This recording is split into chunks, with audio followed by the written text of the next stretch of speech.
Hello everyone!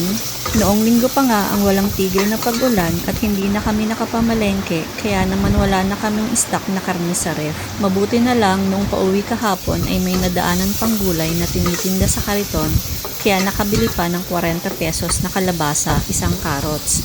At dahil may natitira pang patatas, talong at konting lettuce sa ref kaya heto na lang ang ilulutong ulam ngayon dito sa bahay. Masarap humigop ng mainit na sabaw kapag maulan. Kaya naman tara, magluto tayo ng ginisang sinabawang gulay. Kasagsagan ng pag-ulan dahil sa bagyong Dante ngayon, kaya mahirap makalabas ng bahay at bahana, kaya kung ano na lang ang meron sa ref, yun ang lulutuin. Nagisa lang kami ng bawang at sibuyas, tsaka ihalo na ang lahat ng gulay na isasahog at timplahan ng konting oyster sauce, paminta at Knorr cube pampalasa. Madali lang naman ito maluto at hihintayin lang kumulo para pwede nang makakain. Craving satisfied na sa paghigop ng mainit na sabaw. Masustansya pa ang may ulam.